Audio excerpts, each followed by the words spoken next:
Rather than these goddamn chips. Take the chips. Take them far away. No, I don't want to. Throw them away. Can't say no to flavor. I'm not going to eat them while we're recording. I just wanted something to eat real quick. God, I'm not going to eat it. I'm not I swear to God. I swear to fucking Hang God. on. Let's check the sound here. Keep going. Love it. Delicious. Fucking hate that, dude.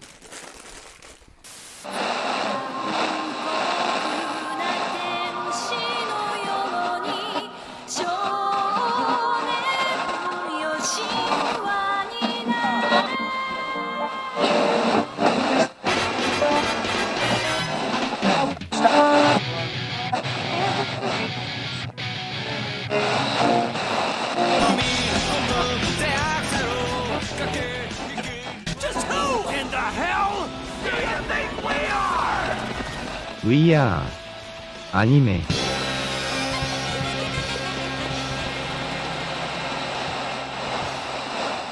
I wanted to start this by talking about the anime. Any kind of funny moments with it that you guys had? What? Good times, funny moments throughout it. That's something that really stuck with you. Oh, the scene right after he unlocked Genkai's power and he like started shining. He's like, "Rawr!" Yeah, and he becomes like a rainbow entity. Yeah, he's all cosmic. Yeah, no, that's actually really fucking cool, and how they did Becomes that. like pure art. power. Yeah. Yeah. And it's insane of how much power she actually fucking had within that old little fucking decrepit body of hers, you know? Yeah, I think that was the whole point of it. Her and Toguro were just on the same level. I mean, she was probably even more powerful than Toguro at one point. I'm pretty sure there's a nod to that throughout the show that Yeah, Togoro's yeah. like, Because she ain't fucking scared of him. Like, let's be honest. no, the entire time. And it like, a lot of people say that the Sensui fight is the best fight, but I think the build-up for Togoro's fight through the whole tournament, that got my dick harder than anything on the face of the planet. Just sitting there going through the fights, learning who's got what power, you know, because they don't really demonstrate their real abilities until the fucking demon tournament. Yeah. Kurama goes Yoko mode. Hiei releases the Darkness Dragon. Kuwabara gets 2 swords. and Yusuke, I don't know if he gets the shotgun at this point. He might have gotten the shotgun at the demon tournament, or if he got more bullets for his spirit gun. I think he has shotgun like earlier on. He already has shotgun. Yeah, before the demon tournament. He just doesn't really use it, I don't think. No, he doesn't use it that much. He really doesn't. He uses it against Sensui 'Cause he gets- when he's on top of him. Yeah. He like turns his hand and he just while he's on top of him just fucking wails on him. Yeah. Yeah. And that's But we're jumping a little far ahead here, boys. Yeah. We need to bring it back. Just bring it back just a little bit, because we're going to talk about all that later, right? Mm-hmm. And say Mason's got the freshest in his mind over here. Our boy, our boy just binge watched the whole entire series. I'm so proud of you. We talked about it on past episodes. And multiple episodes. We badgered him and put him into a corner to where he finally did it, and I don't think he regrets it at all. That's great. I'm honestly legitimately excited to talk about this anime because it is on my top 5. We've got Bebop, we've got Hunter x Hunter, we've got Yu Hakusho, we've got Berserk, and we've got One Piece. I cannot wait to talk about these 5 subjects. I mean, the fact that we're getting to talk about this right now, I'm so fucking excited. We're breaking the fucking mold over here, people. Absolutely. So I want to talk about what's going on with the show with Misfortunate Media before we get into introductions. Well, let's hear it. Well, let's see what's going on. We have what's an been happening? interview with the band Modeling. They're from Arkansas. We have that on June 19th. We also just scored 2 interviews with 2 metal bands, Era Cobra, which we will be doing in probably the end of July. We're really good friends with them, so I cannot express how excited I am to, actually get to talk to Dusty and TJ about, their new album, Midwestern Steel. Yep, they've been working very, very hard on their band for the last decade, and they're finally getting to a point where they're getting a lot of notoriety, and they're starting to really come up in the Midwest. So we're really happy for those I couldn't guys. be proud for my Danville Metal Brothers in this situation. And then we have a Dubuque hero, I guess. I mean, of the metal community. I'm a huge metal fan, but the music scene out here isn't really my type of metal. And seeing these guys, I saw them last night. Seeing them really opened my eyes. I'm like, oh shit, there is more to Dubuque than just I don't know, not very good sleep cover bands, Yeah. So we finally have those, and it's great to be able to sit down and actually talk to these artists about their new albums coming up. I am definitely looking for more people to be a part of the show, comics, YouTubers, anybody to be a part of the show, and produce what's going on. We're working on getting shirts. We're working on stickers. We're working on advertisement. This is obviously our first YouTube video. If I can keep my fucking mic up, this is our first YouTube video. I'm thrilled that how this is all progressing. I mean, I couldn't have done it without you guys. I love you guys so much. Love you too, man. It gets Team better effort, every man. week. Yeah, absolutely. Every week. And our content is always getting better. I mean, I'm Absolutely. putting in the fucking work for this shit. I mean, I remember we reference this all the time, but I don't know if our listeners do. I always go back to you saying that most podcasts quit after, 15? 15 episodes. Yep. We're way past that. Yeah. 27 now. This would be 27. This is it. Yeah. I mean, regardless of listeners or anything, that's great. Makes me feel good. It makes me feel good that we actually stuck with this and actually kept going, you know? Yeah. There were times where when we were originally doing this where I'm like, I don't really know what's going on. You know, we finally now have a direction for our shows. Misfortunate Media is the umbrella name for our 3 channels. Men of Misfortune is, you know, pretty much the primary show. That's where we're doing our interviews and the stories. Morning Cup of Chaos is now doing the deep dives on the history, the serial killers, the cults, the fun stuff, in my opinion. And then anime, which we're doing now, is obviously anime. Just stuff we're passionate about. Absolutely, Yeah. absolutely. And because nobody else in the group besides Jake likes anime, which we beg him to come on the show, but Jake's a busy guy. He's very busy.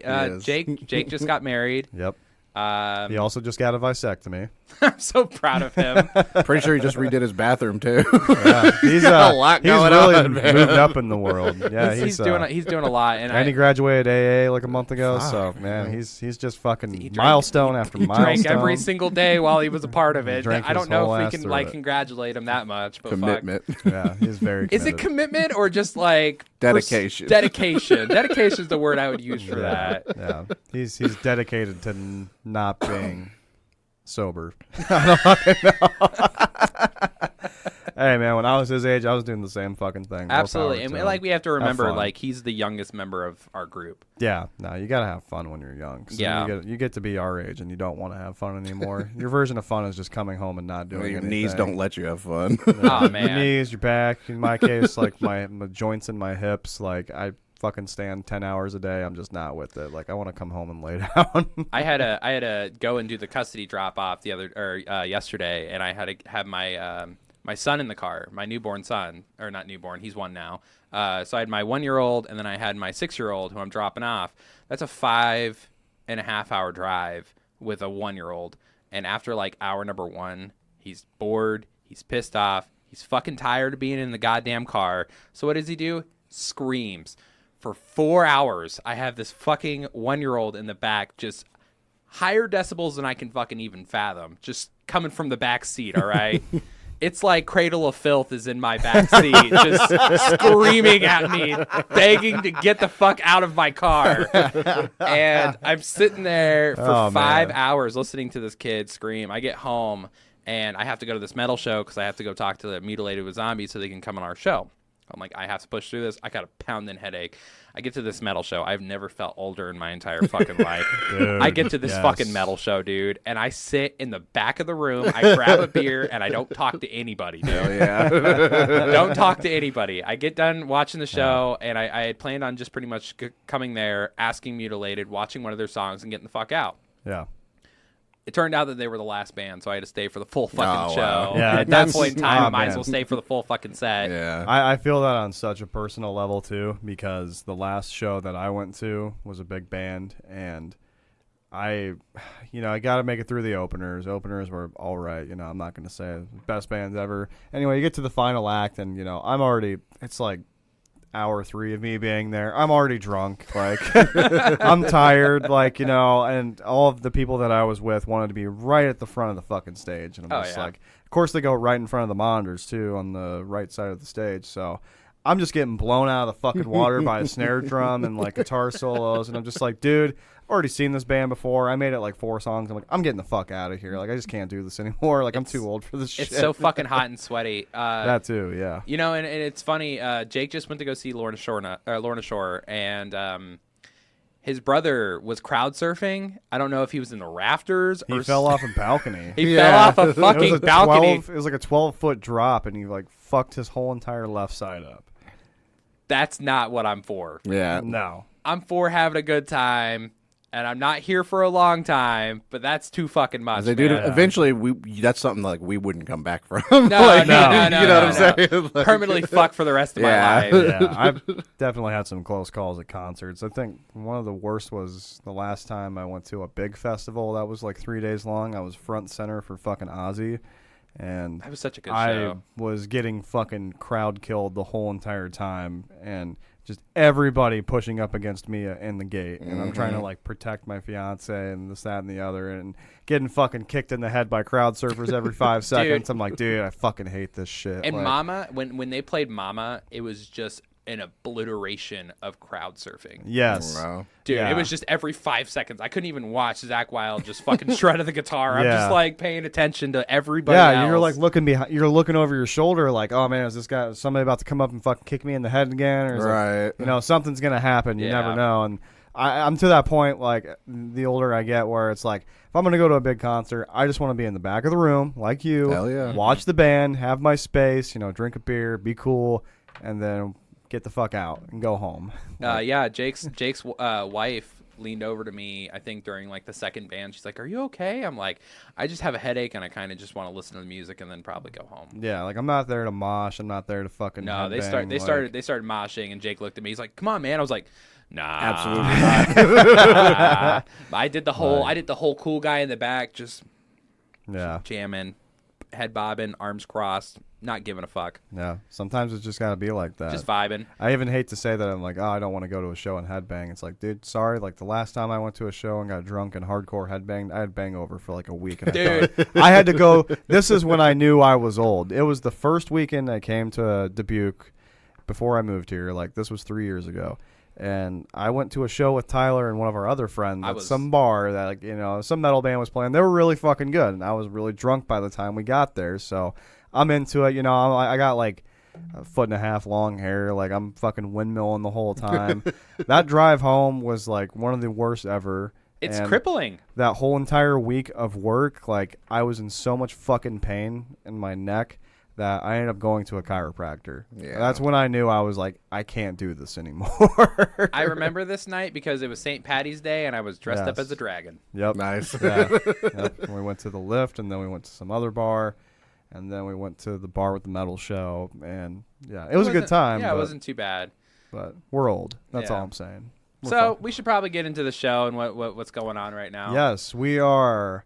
And now Mention everything. That's right. Jesus Christ. So I am your fearless leader, your spirit detective, 14-year-old Yusuke Urameshi, Tyler Campbell.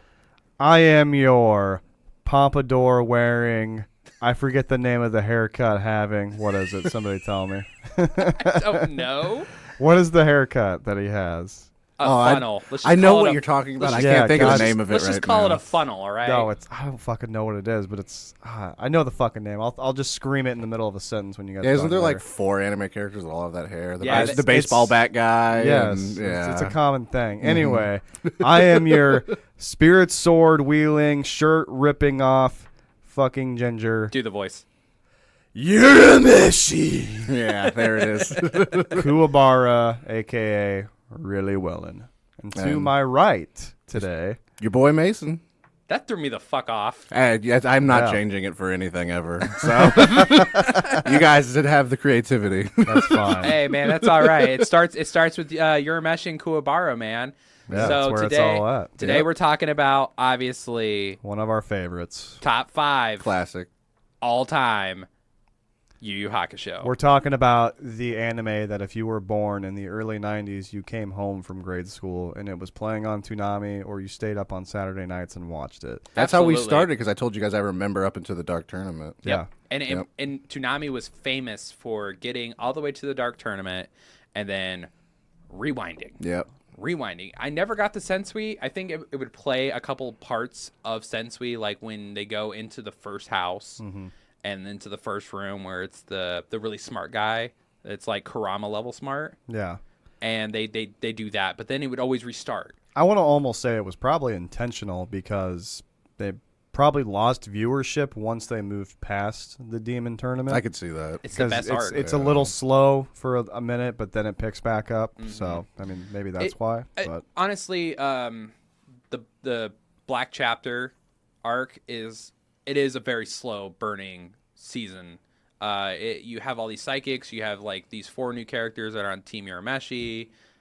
You've got these new psychics that are in all their powers. You have to learn about their areas or something like that. Yeah, it's almost like level of Hunter x Hunter, Nen confusing abilities. Like, you know, Nen is like, for me, it's really hard to understand how Nen works for the show. There's like Nen, Ren, Ten, and then I want to say there's a couple more. Yeah, and it like they have all these different abilities, and the psychics, they have these roams or rooms or something like that. Yeah, these areas that they can affect, and it is very hard to. I could see how that would definitely kill the viewership of that show during Toonami, especially when your viewership is like 10 and under.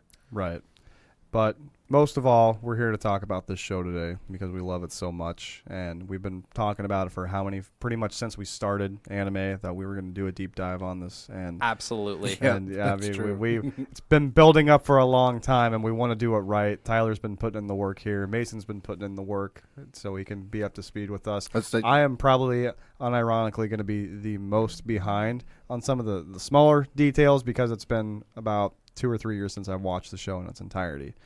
Well, yeah, I mean, you remember the gist of it. I mean, you probably remember the dark. I can remember the dark tournament or the demon tournament like it's nobody's business. Yeah, I had to go back. The only part that really not confuses me, but I really gloss over is probably the Spirit Detective arc with Genkai when he's getting his powers, because that.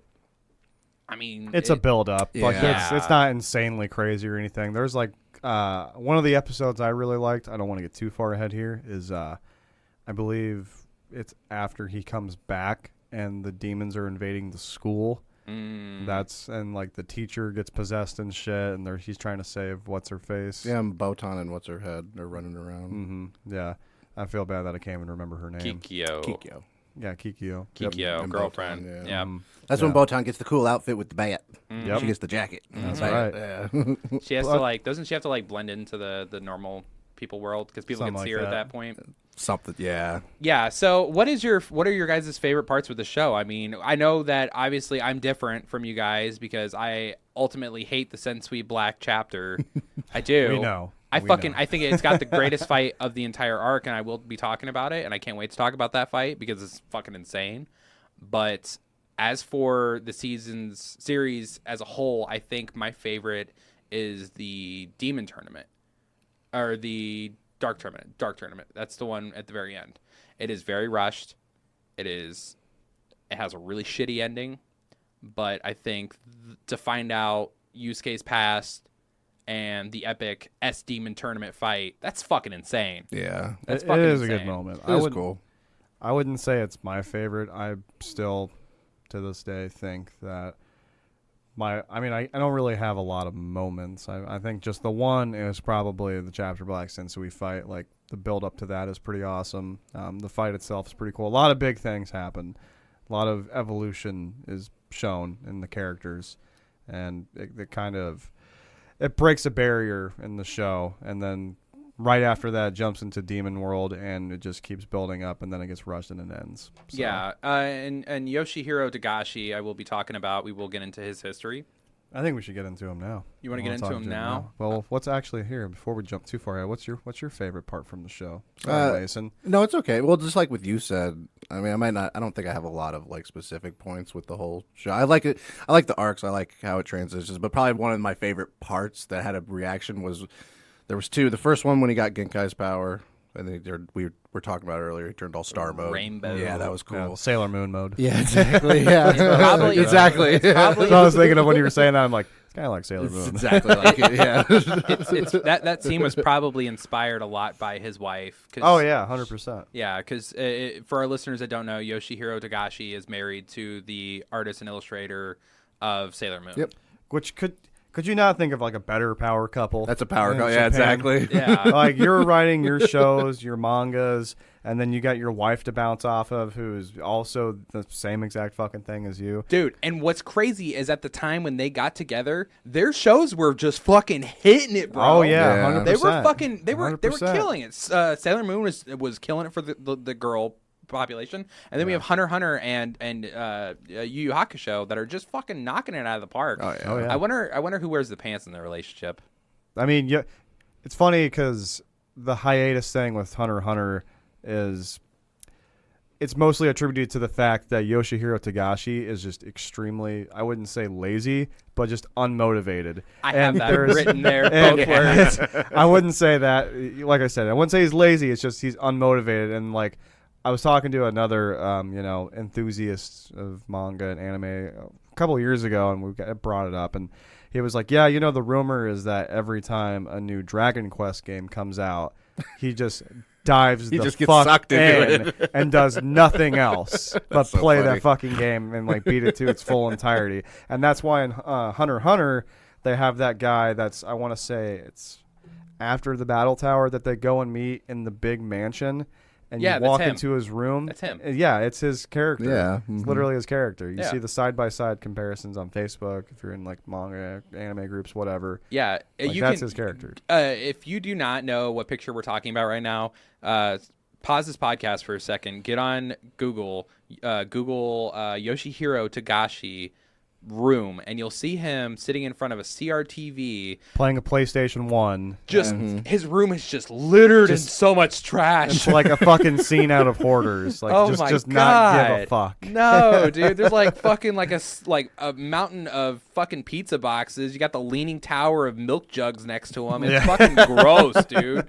So fucking Hey, gross. Man knows what he wants. If I had that kind of money and talent and creativity, I'd probably be the same way. It's like, do I really need to clean though? Like, I mean, it's a common thing with a lot of creative people, man. Messy. They're just not socially right, honestly. yeah. So Yeah, I mean that's like he said, it's a trope. It's just like a lot of creative people, they just do not clean up Don't after give a themselves shit, or dude. anything. They They don't don't see give the a fuck point. about cleanliness. Like clutter to them is actually good for focusing. I don't know how.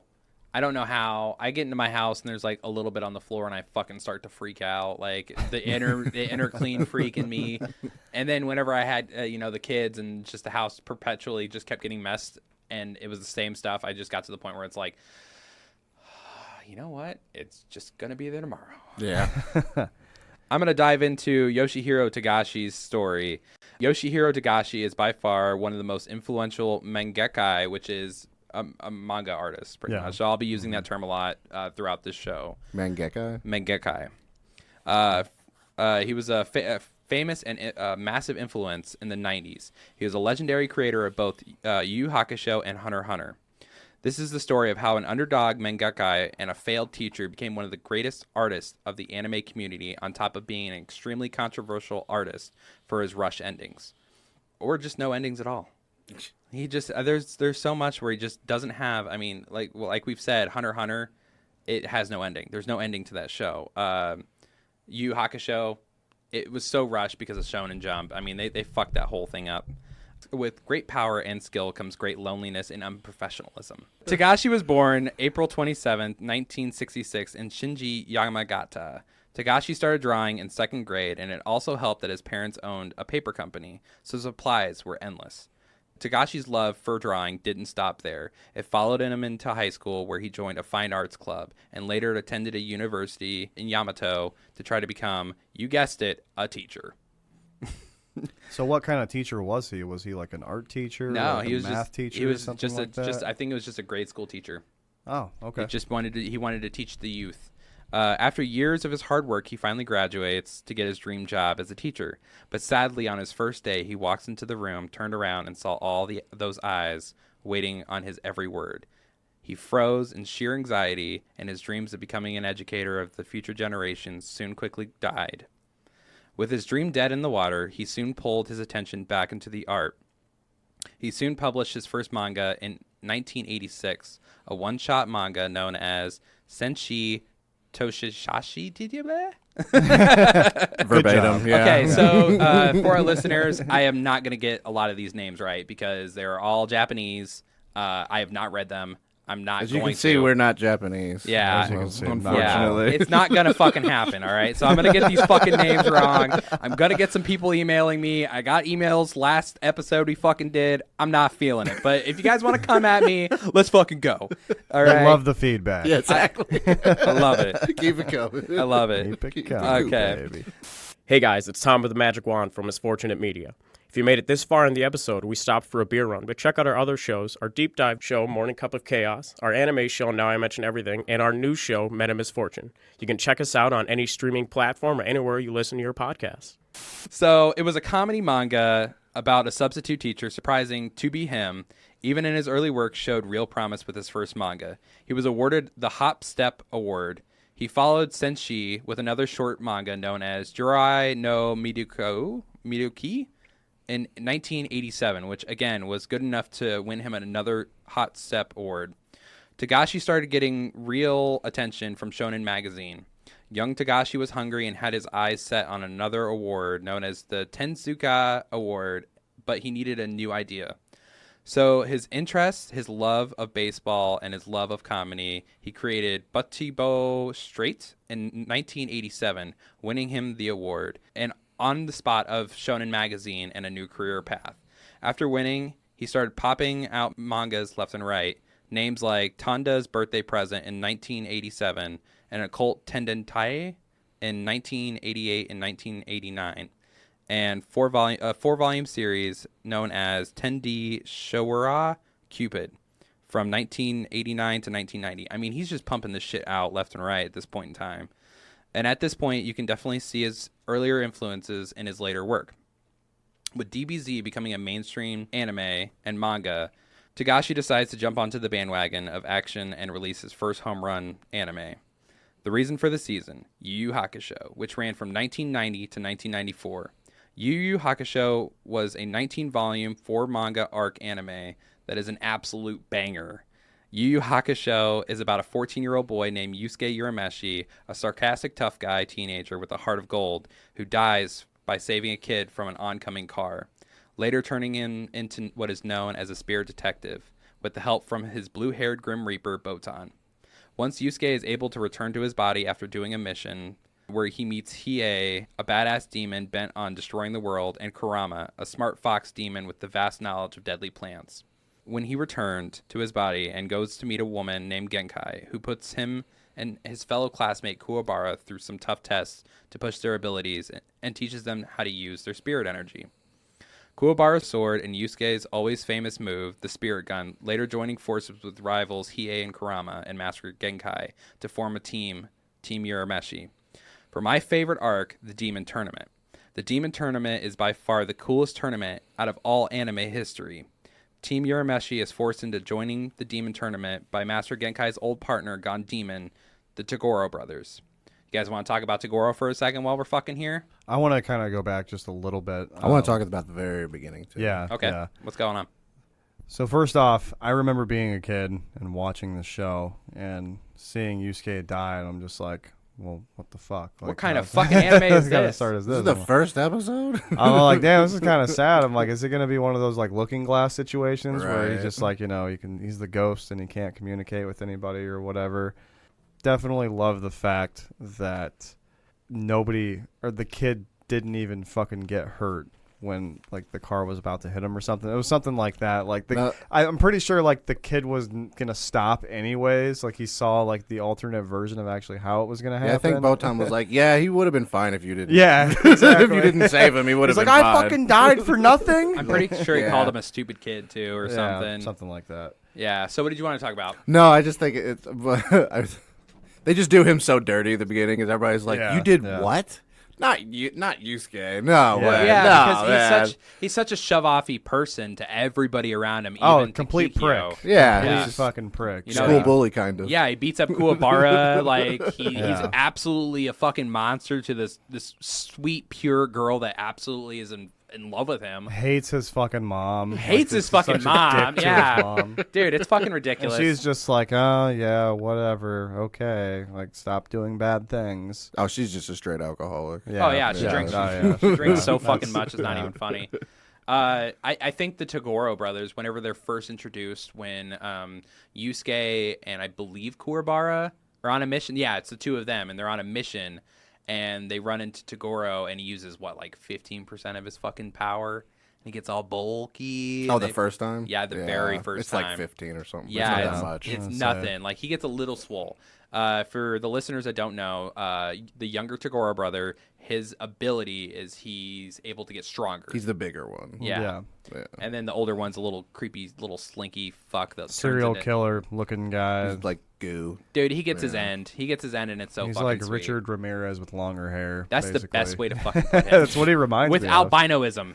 Yeah. That's the best way to put it. And he's got this weird, creepy fucking laugh. But yeah. Toguro, when he shows up and they think they put him down, and he gets right back up, and they leave, and he's like, well, that was fun. Yeah. So now I want to see them at their full ability. Let's fucking get them into the demon tournament. And that's pretty much how they get sucked into it, because he shows up at Yusuke's school on a motorcycle. Yeah, that happens. But I there is one arc that I do remember before the demon tournament, when it's the tower arc in the spirit world. Oh, with the Zodiacs. Yeah, the Zodiacs. The first big guy that they fight, who's got the talking bird, that I fucking hated that bird so much. It was so goddamn annoying. That's the guy with the flute or yes, whatever. Right? It was a flute. Okay, He was the phoenix of the group. And the bird talked, yeah. So what's cool is the little Easter egg is that they were supposed to represent, those four guys were supposed to represent the Chinese Zodiac. So you had you had the phoenix, the dragon, the tiger, and I forget the last guy. Yeah. But it was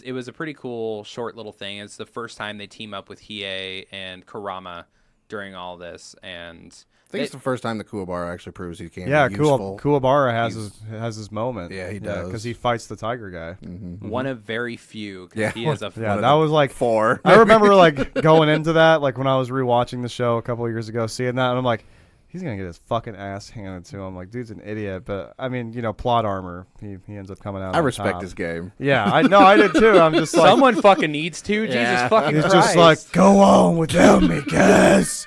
I got this punk. It's like, if you say so, man. Have fun. See ya. He reminds me of like the embodiment of how males show love. Yeah, you know what I'm saying? He's just such a manly man. Because I don't. Is Hiei there at that point? Yeah, I can't Hiei and remember. Kurama. Hiei's just like, I don't give a fuck about any of you. Go ahead and die. Kurama's like, good luck, and Yusuke's like, don't you die on me, man. Hiei's like, Kuwabara, if you don't die, some fucking vet from Vietnam. Don't you fucking die on me, brother. Got your 6. Fucking ridiculous, dude. That was a callback to last night. Anyway. Fucking. But yeah, I again, I didn't think the whole Spirit Detective arc was worth the fuck.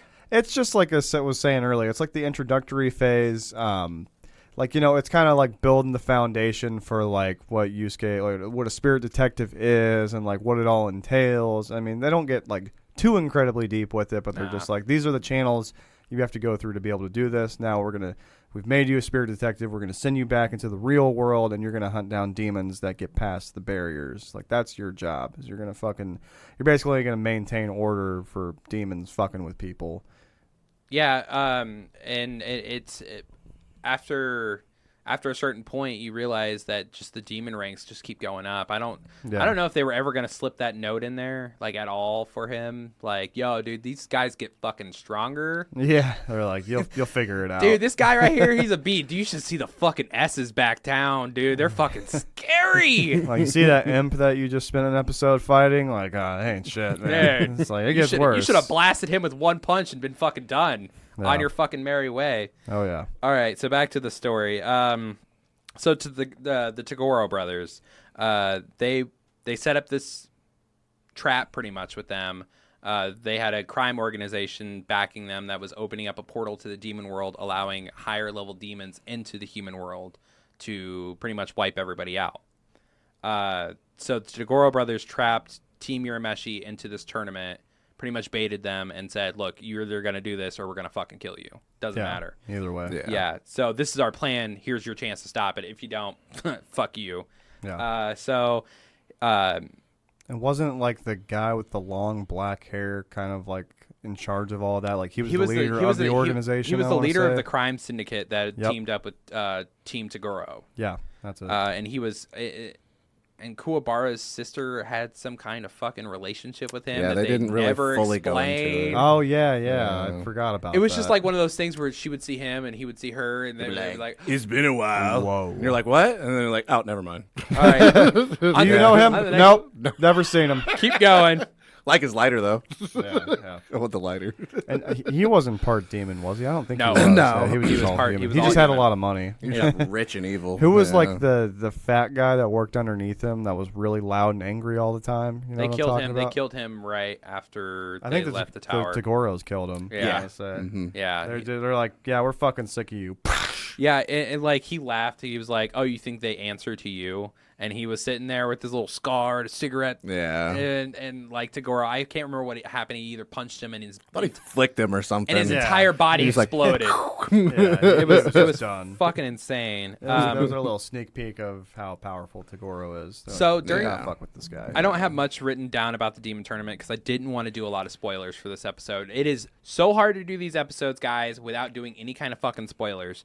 These guys are sticklers about it. They don't want me to do any kind of heavy talk about certain subjects when it comes to these shows because we do want you to genuinely watch these shows. We want you to love them as much as we do. Yeah. You know, if we're willing to sit in a room, a hot fucking room for fucking an hour and a half to 2 sitting here talking to you guys about this, we genuinely want you guys to check them out, and we don't want it to ruin your experience by this podcast. No, and I do appreciate that. I mean, it's hard. and it would be so much easier if we sat here and just told everybody everything. But like to me, I think that does them a disservice if they haven't seen it. Like if I was sitting here on our first anime episode and you guys told me everything about Yu Hakusho, I probably wouldn't have wanted to watch it. You know what I'm saying? I get it. Probably would have killed my enthusiasm for it. So Yeah, 100%. So let's talk about the Demon Tournament. Did you guys have any favorite fights?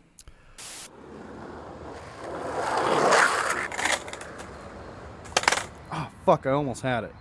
Oh, shit. What the? Get the fuck out of the way! Hey, fuck you, man. I'm trying to skate here. Hey man, what's wrong? Dude, there's nowhere good to fucking skate. I keep busting my ass on, like, concrete and sidewalks. I'm just tired of it, dude. Hate this town. Why don't you go to Hollywood? Hollywood, what the hell is that? It's an all-action, sports-friendly, 8,000 square foot indoor skate park in Dubuque, Iowa, with 2,000 of that in a separate area, which can also be used for party rentals. Open 6 days a week, and we'll be doing an all-age show coming up here in the near future.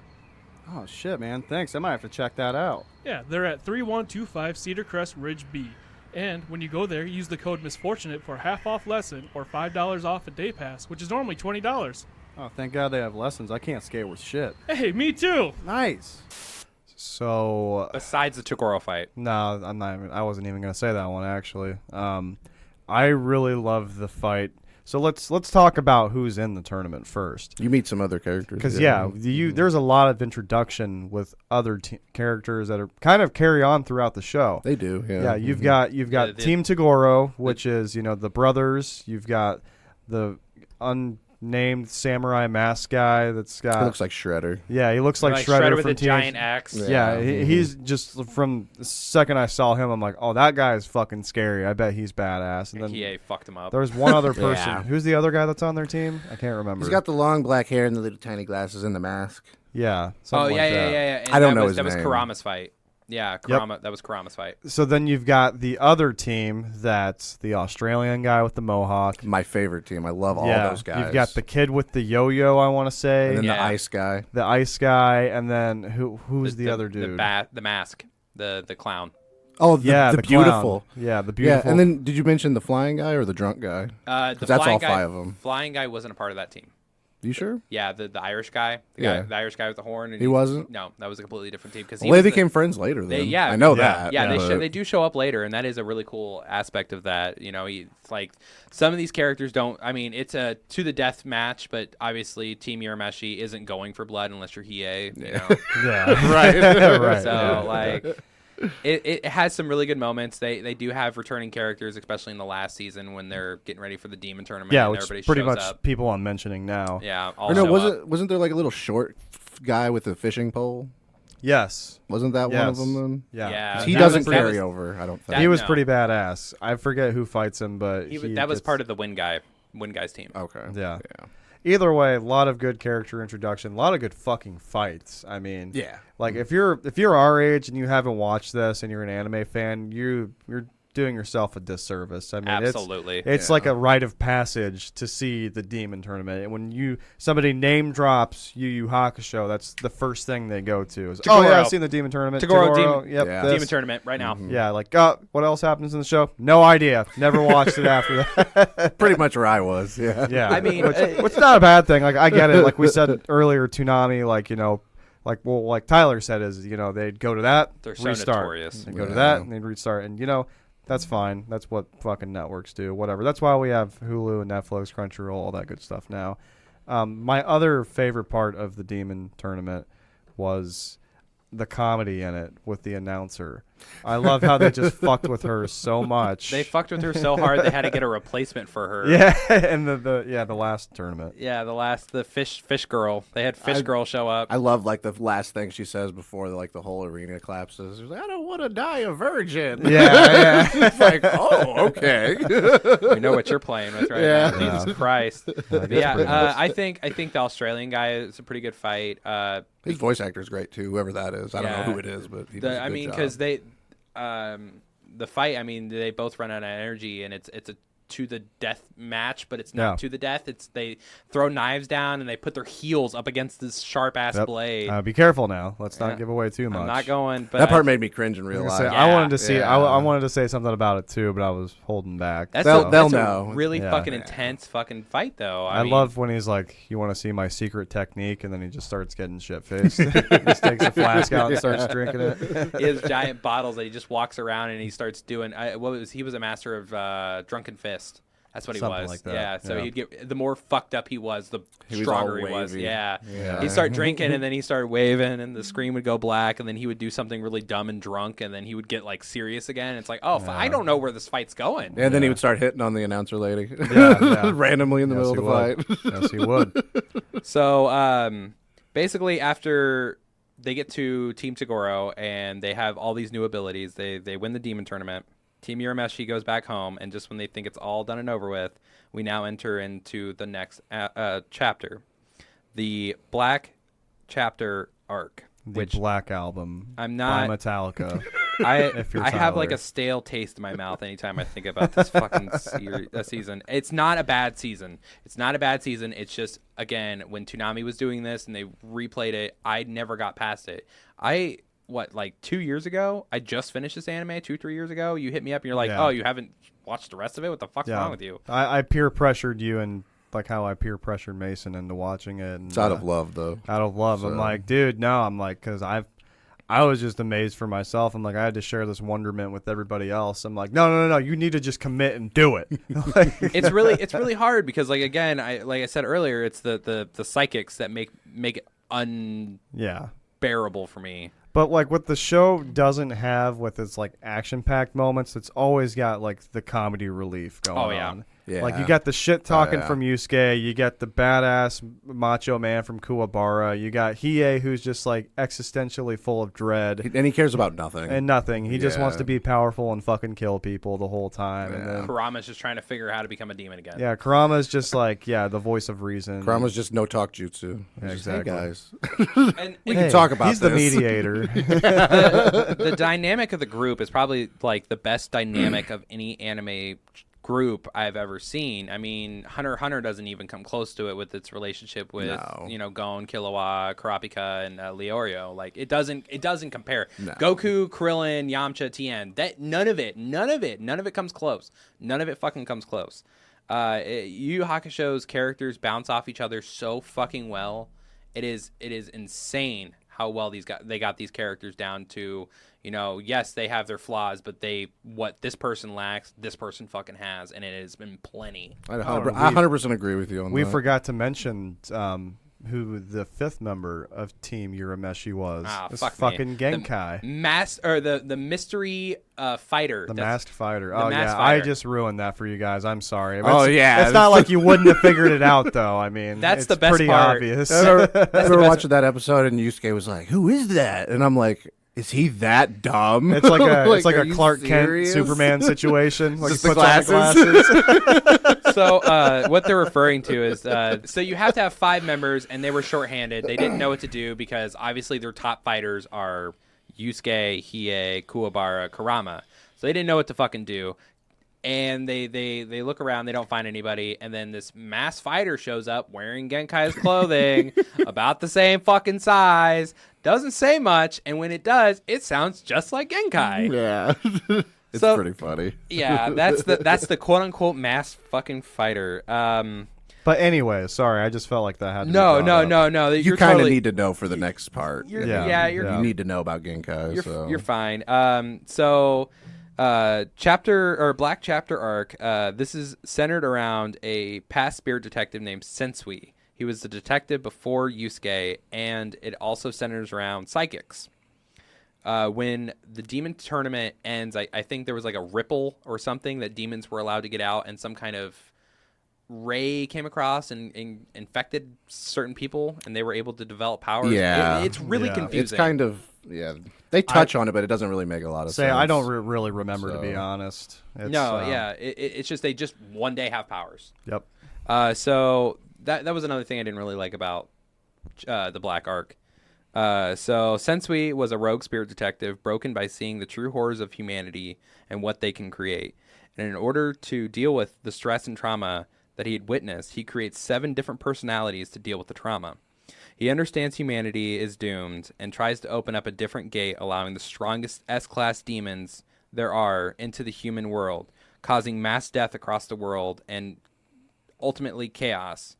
When Yusuke finally gets through Sensui's trials, some of the best fighting this anime has to offer goes down during this arc. Like I've said, like we've all said, this is like balls to the walls. If you have time, go ahead and YouTube Sensui, Hiei, Yusuke, Kuwabara fighting this dude. There's loads of videos. Like I said earlier, they break the mold of their abilities, and like they really start to, I mean, if you thought the demon tournament was insane, like these guys, they go up another level. I mean, it's nuts. Yeah, and it takes all 3 of them just to like slightly hold back Sensui. It takes Yusuke he's going. He's fucking powerful. Yeah, like, he's really fucking powerful. I don't even want to talk about the dumb wizard hat because it came into my mind. Yeah. You don't like the outfit, I know. It's fucking stupid. Both of them, fucking Schnickbub Wolverine looking motherfucker, and then we got fucking Harry Potter and the fucking sorcerer's hat. I fucking hate it. It pisses me off. I hate it. It takes all 3 of them going full power, plus Yusuke developing a new power mid-fight just to be able to take down Sensui. That is how strong he is. Leading us into the last arc of the show. After saying goodbye to a teary-eyed Kuwabara, Yusuke travels to the demon world to learn about his family's past by talking to one of the demon lords named Raisin, who holds the truth behind Yusuke's history. And that's not the only person that goes. Hiei goes. I'm sorry. We're getting there. Sorry. Along with Yusuke, Hiei and Kurama also travel to the demon world and team up with the other 2 demon lords, Muraku? How do you say it? Makuro and Yami, to unlock their more powerful potentials. After Raisin passes away from starvation, Yami and Muraku start making moves to take over Raisin's throne. Yusuke brings up the idea to have a tournament to decide who takes the throne. You see some old faces from the demon tournament. Hiei, Yusuke, and Kurama go all out in this fight against one another. But as I said from the beginning, this story, Togashi, has been notorious for rushed endings and often shuts down and quits after someone puts some pressure onto him, putting the show off for years and years and years without an ending. Shonen wanted an ending. They were hungry for it, so he gave it to them. And when he gave it to them, he completely fucked the entire series up with this one bullshit-ass ending. With this being said, Yu Hakusho has got some of the greatest fights, some of the best character chemistry, some of the best animations for the 90s, I want to say. You develop feelings. It's got the best goddamn opening. Cue the fucking opening, by the way.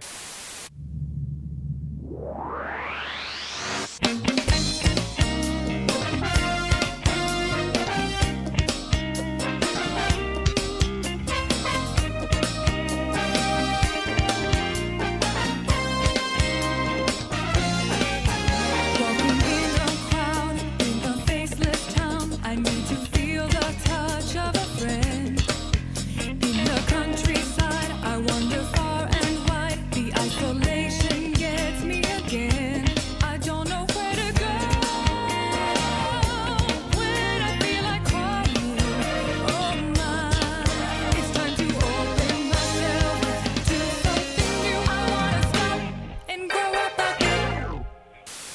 has the best goddamn opening any fucking anime has ever had. If you were not bumping to what we just played, you fucking just stop. Yeah, I remember it was so funny. Before I started watching it, you were basically like, dude, the opening's just sick. I was like, yeah, I don't know. I usually just skip the openings unless it's like Bebop. But like, dude, this opening, I played it every episode. I was going to say, it's one of every those. episode, dude. It's so good. Like, I never gave a fuck about the ending credit, closer. But that opening, I did not skip. It doesn't change. So It doesn't change throughout the entire show. I think when it gets the animation changes, though. Not the song though. Not the song. Yeah, because I think they add, like, when they get into Chapter Black, they add the 3 psychics that are in there, whatever. But other than that, it doesn't change. Dude, there's no reason that song should be that good. Yeah, absolutely no fucking not. reason. I've definitely found myself listening to it casually, like on car rides and shit like that. Yeah, dude. So. I have it on my playlist. Like, when I'm at work, I'll be sitting there welding, and like that song will come on, do do do do do, and I'm fucking dancing and shit. Yeah, it's just a bop. It's like a pure '90s that's like a what you can say to other anime people. If they're cool, you say, "Thanks for waking me up." Yeah. If they know what you're talking about, they're like, I'm gonna. That's what I'm probably gonna. That's probably what I'm gonna name this episode. Thank you for waking me up. Thanks for waking me up. There you go. I fucking dig it. So anything other that you guys want to talk about? I just wanted to say that besides all of the fighting and everything like that goes on, you do learn like some of the side characters that come into play. Kuwabara gets a love interest. Yusuke's relationship with Keiko, is that her name? Yeah. That kind of like starts to kind of blossom a little bit. Botan like becomes more of a member of the team, like as far as like going to the demon world and shit. Being there, she's there for the last fight. Yusuke gets a pet. Yeah, he gets what you see. It's a spirit animal, which becomes part of that. What else? We've got. What was I gonna say? Oh, the demon world, the dynamic between the 3 demon lords is fucking badass. And also, I love the backstory with the demon lords too. Like, you've got the blind guy that Kurama's with. Well, to be Yami. And then you've got Mokuro. Was that her name? Moroku, which I feel like I'm saying that wrong. That's for Hiei. Yeah, Hiei's with. Her backstory is pretty dark. Hers is cool, actually. Yeah. I really liked her story a lot. Yeah. And then Ryzen, his backstory. Makuro. Yeah, Makuro. Okay, gotcha. Sorry. No, you're good. And then Ryzen's backstory is pretty fucking cool too. Like, and it starts to like things with Yusuke start to make more sense once you get that. And then I feel like that's what I loved more about it, is because I actually got to understand the characters, and it wasn't about what world are we trying to save, who's the damsel in distress at this moment, is the world coming to an end? No, absolutely not. It is just them on a conquest for fucking power at this point in time. Yeah, you got Hiei pulling out the Jigan eye. Jigan eye. You got Kurama working with Yomi to get his power. The White Fox is what's the fox's name again? Yoko, yeah. So, Yoko Kurama. A fun fact about that, in the before the show even really starts, the timeline for them is that Yomi and Yoko were bandits together. They fucking work together. Starts, yeah. Yep. That's where, if I were to do, I was going to do a full length story and background of everybody and everything and how the timeline worked, but I thought that's going to give it away too much. So like, let's just cut around some corners and let's soft play this. But I honestly, I think the biggest excitement I've ever had in the show was probably Kurama fighting older Toguro. Yeah, that's when things got really dark. That was the moment that I realized that Kurama, the voice of reason, was the strongest, scariest. So you thought Hiei was scary? Fucker. Because you got Hiei who's like, I'm gonna destroy the world, and then you got Kurama's like, yeah, that's nice. So you're dead now, though. Have a nice day. One other thing I wanted to say was that the show does a really good job of splitting the main characters' backstories up really well. Hiei isn't just there to fight demons and be a part of the team. The real reason he is what he is because he's looking for his sister the whole entire show. And because he was abandoned as a child and they got separated, this, that, and the other. Then you've got Kurama, who's basically trying to become a human again or get reunited with his parents, I want to say. No. It's the exact opposite. Yoko was defeated in battle, and then his spirit, was transferred into a human baby. Into Kurama, you're right. Yeah. So then Kurama is trying to become Yoko again, because he initially becomes Yoko by accident in the demon tournament, and he's like, "Oh fuck, this is where he's been. Okay, let's do this." And then he learns how to actually tap into that ability every fucking time. So yeah, that's his conquest. Yusuke, keep people safe. I'm gonna say Kuwabara. I don't really remember. I mean, They did him so fucking dirty. Yeah, they really did kind of at the end of the show. I mean, and he's just kind of chasing around this other chick the whole entire time. I forget her name. Yeah, he's chasing around the other blue-haired chick from the demon world the whole time. Yeah, we're not gonna. Yeah. And then I just got yelled at by my executives, and I will not be doing any more spoilers during this fucking episode. It's so hard not to, though. No, it is really hard. Yeah, I just don't want another drunken berserk where we're just literally telling the whole story because I'm fucking shithoused. So yeah, well, that I was just really fucking excited. Fuck you. I do like to talk. That's why we started this. Exactly. Don't get mad at me for being right. Yeah, that's like. Hey everybody, this is Diabetic Daddy from Misfortunate Media. This podcast is sponsored by BetterHelp. Without a healthy mind, being truly happy and at peace is hard. The good news is, therapy works. But what is therapy exactly? It's whatever you want it to be. Maybe you're not feeling motivated right now and would like some tools to help. Or maybe you're feeling insecure in a relationship or at work. Not dealing well with stress? Whatever you need, it's time to stop being ashamed of normal human struggles and start feeling better, because you deserve to be happy. And now, you don't have to worry about finding an in-person therapist near you to help. BetterHelp is customized online therapy that offers video, phone, and even live chat sessions with your therapist, so you don't have to see anyone on camera if you don't want to. It's much more affordable than in-person therapy, and you can start communicating with your therapist in under 48 hours. Join the millions of people who are seeing what online therapy is really about. It's always a good time to invest in yourself because you are your greatest asset. Special offer to Misfortunate Media listeners, you can get 10% off your first month of professional therapy at betterhelp.com/misfortunate. That's betterhelp.com/misfortunate. Thanks again to BetterHelp for sponsoring this podcast. Telling a lot of it about an anime without spoilers is hard, but with something like Yu Yu Hakusho, the whole fucking anime is about the backstory and how the story goes forward. It's all about the story. There's certain action animes that are just about action. Certain ones are about love. Certain ones are about fucking cooking food. Yu Yu Hakusho is about you learning these characters, falling in love with them, and seeing them grow. Yep. That's literally all it is. It's just stories. And they do a good job of it. Can we also go back on the part where Yusuke's only 14? Yeah, I know. Yeah. Well, I mean, come on. Every main fucking anime protagonist is a teenage boy half the time. I mean, it just blows my mind that you got this 14-year-old boy just running around punching people. But I wanted to see what was the guy's name that created it? Yoshihiro Togashi. Yeah, I wanted to see Togashi, and they're like, all right, so here's cut to the first scene. We're going to kill a minor. They're like, sold. Good meeting. Yeah. We don't even need a premise. Let's just make this the show. I'm just I'm disgusted, but go on.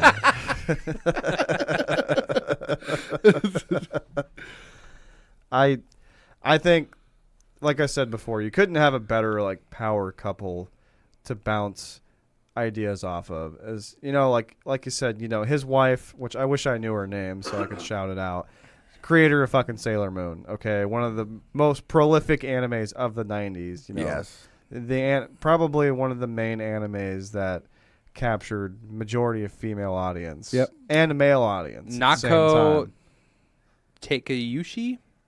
We'll go with that. All right. I can't. That's good enough. I can't. These fucking names. When Morning Cup of Chaos was doing their the Rasputin story, I felt so fucking bad for Tom. He did pretty good though. I'm not. Did all right. Yeah, dude. But just throwing raw hardcore Russian names at him for a fucking hour straight. Dude. Didn't even put in the bubble or parentheses of how it sounds No, absolutely not. No, absolutely not. Yeah, you got Sink or swim, motherfucker. It's got the Russian letters in it too, mixed with Oh yeah, there was some fucking accents. It's straight Cyrillics or whatever they're called, something like that. Hieroglyphs. No, that's wingdings. Wingdings. There we go. Fuck, man. But yeah, all in all, guys, if you haven't watched this show, definitely sit down. It's like 105 episodes, maybe less than that. Very 104. doable. Yeah, it's not like One Piece or like Naruto where you got to watch 3 different shows or anything like that. Like, it's definitely a doable anime. You may not be satisfied with the ending, but it's what you got, so fucking deal with it. Yeah. I will also say, as a forewarning for anybody that wants to start watching it, the pacing up until after the Dark Tournament ends is completely different than the rest of the anime. Yes. Absolutely. It seems like the beginning is very long. I remember it kind of took me a little bit to get into it, but then right after the Demon Tournament, I was just like hooked on it. Well, that's why you get the Zodiacs too. They kind of like fluff you up a little bit to build up to that. Yeah. I mean, there was only one guy throughout the entire fight who basically had Crollo Lucifer's powers. He had a bunch of abilities. So he wasn't a master of one. He was, a jack of all trades. Yeah. So he had like 1,000 different abilities. He could shrink. He could do all this other shit.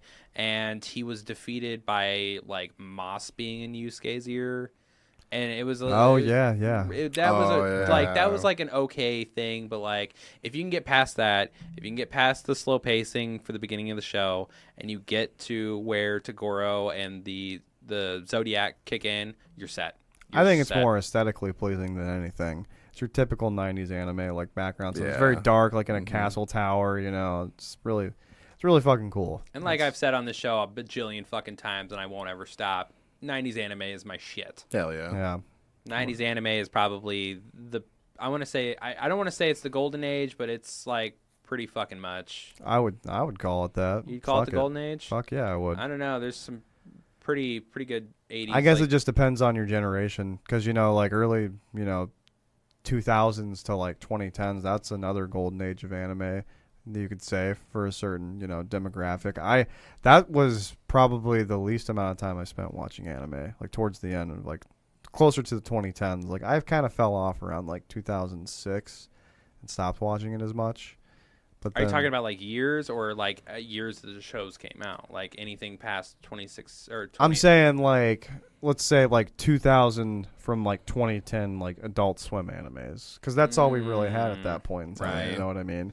Yeah. So before like Hulu and Netflix were like really a thing. Because what'd you have? You had like Dragon Ball Z, Naruto, Big O, Gundam Wing, Inuyasha, Gundam, Fully Cooley every once in a while. Case Closed. I mean, what else? Probably that's more 90s. Trigun was in it. Trigun, Bebop, Fully Cooley. We said Fully Cooley, right? I'm trying to think. Eureka 7. Paranoia Agent. We're just naming all of them. Yeah, we'll find a list somewhere. We'll get back to you guys on that. I'm just saying, like, that was probably, for some people, that was probably another golden age to them. You're like more of like a mature age to where you can watch the shows and understand them more. Whereas, like, when we were younger watching Yu Hakusho, I mean, we really didn't know what the fuck was going on. No, it's just a dude just beating. It just looked cool. Yeah, you were just watching somebody get fucked up. I just wanted to see Hiei pull out the sword. Yeah. Where's the Darkness Dragon? Come on. I'm such a fan of Hiei. I got a fucking tattoo of him on my wrist. He's kind of my favorite. Who do you relate with? I mean, honestly, I hate to just be easy about it. I'd say Yusuke, because like you said, you just wanted to see Hiei pull out the sword. I just wanted to see him do fucking Spirit Gun over and over again. I thought it was the coolest thing ever, because I remember going around and being like, I'm gonna get you, like just pointing my finger. I still do that with my son. It was like. Just like, because he two hands it too, like he holds his wrist and then because it cocks back. He gets so fucking powerful with those spirit guns, where it's like literally a Kamehameha wave. It's just a fucking like comet coming at you. I fucking love it. What about you, Mason? Who's my favorite character? Yeah. Who do you relate with? Oh, I like the baby. I like his character a lot, honestly. He's good comic relief. I like how he Koenma. Oh my god! I just got like fucking like. I just feel my phone vibrating from all the fucking emails from us getting yelled at right now. Yes, Can't remember Koenma. And I love when he becomes older Koenma too. And he's still got the pacifier in his mouth. And don't they say like if he takes it out, like doomsday happens or some shit? Yeah. There's actually a big turn in the story with the pacifier. Too. Yeah, so I remember it that. turned Yeah. out to We won't get actually into be it, like though. something. Though, It's right? actually important. Yeah, it is. I remember that now. That's But cool. no, I always like how Yusuke just fucks with him. He's just like the king of the spirit world. Basically, not really, but Yusuke don't give a fuck. He's just like, he talks just calls shit him a to him. baby. He's like, listen here, you fucking baby. Stupid Stupid child. baby. I got me fucking- taking orders from a fucking toddler Yeah. or whatever, stuff like that. Yeah. And like Yusuke, that's the best part about Yusuke. You know, you got Talk no Jutsu, you got fucking character plot and character armor. Yusuke just does not give a single fuck. His hands are rated E. Yeah, and they're Exactly. they're fucking going for fucking small to large, right? Well, And there's he's the taking famous orders. line, I don't care if it's a girl If it or is a someone's girl. grandma. I'm still going to beat her up or kick her ass or whatever he says. I remember that. I tried. I don't care if it's a girl or someone's grandma. I tried really hard to talk to Linda Young. She is the voice of Genkai. I really want her on the show. If we can do that, that'd be great. From what I've heard from fan testimonies, I mean, they are all fans and they're just little meats, but apparently she's a really nice lady. She's really so, nice. From what She's I've really nice. heard. She's so. also the voice of the OG Frieza. Like from, Oh, yeah. yeah, she from is. Planet Namek and shit, dude. It's really cool to fucking. I'm a part of a Yu Hakusho group on I think Facebook. we're all in the same group. Are we? I was there Yeah. before you guys, though. Well, you know, fuck you. I'm just I had to earn my right to be there. So. yeah. She posted a video about her like doing like a online video vlog thing, and she was like, "Yeah, come out and talk to me." And it's like, fuck, I have to be out of town during that. I won't be able to be by my phone, but I want to talk to you so bad. Right. Got all these questions. Oh, dude, I would love to know what it was like behind the scenes for a voice actor and Dude, shit. we're gonna have to start doing it soon because they're getting old. We're getting old. We're getting Yeah. old. So we got to start seeing them soon before it's too late, man. That's right. Don't do that. I will riot when Sean Schimmel dies. All right, that's where I'm at in life. All right, he's my last hope. If Goku dies, like, what am I gonna do? You're gonna have Like, to deal with Sabat. He's Luffy, cool. the voice of Luffy is like a 90-year-old woman. She's checking out. Yeah. Like, she already found her replacement for Luffy. That's how long this show's been fucking going, dude. Yeah. Yeah. She had to find her fucking replacement.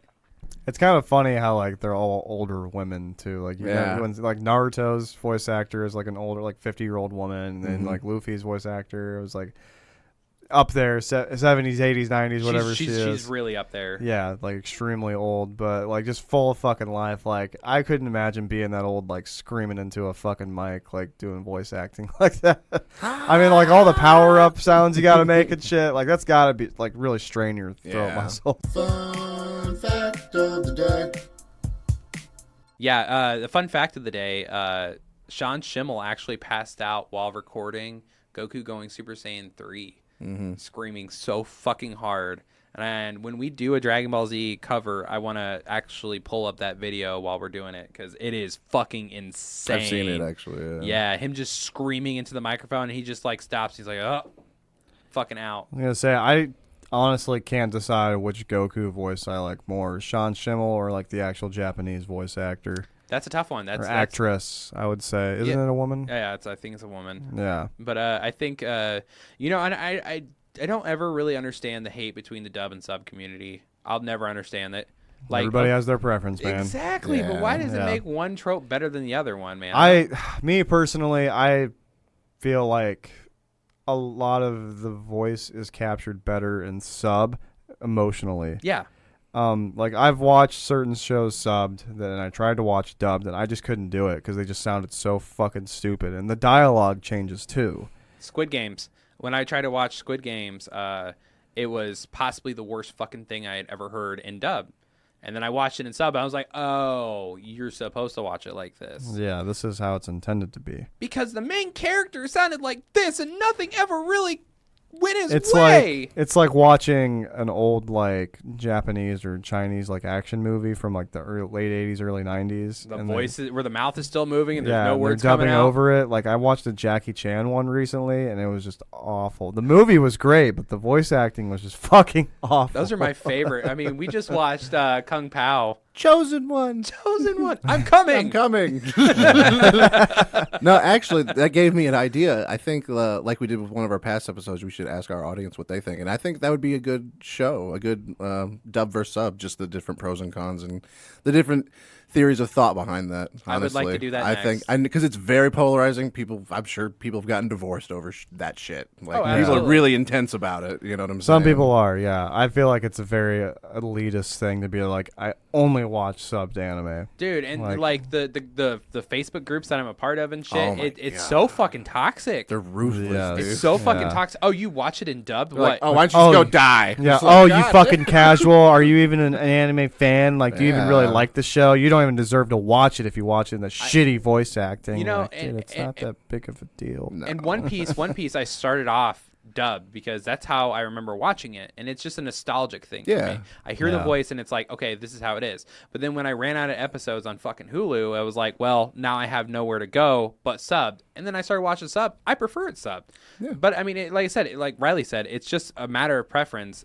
I watch some animes in subs, some in dubbed. You know, it doesn't. Dude, I'm such an anime elitist. I watch it in like Portuguese and Crunchyroll. Oh yeah, I'll watch it in like the French dub, and I watch the show all the way through in every single dub. That's how elitist I am. Fuck, I don't even want to be in a room with you anymore. Jesus Christ, just get out. No, just fucking this close proximity. Yeah, the anime fandom community is extremely toxic, and I wish it would fucking stop. I wish it would. I don't think that it's ever gonna get better.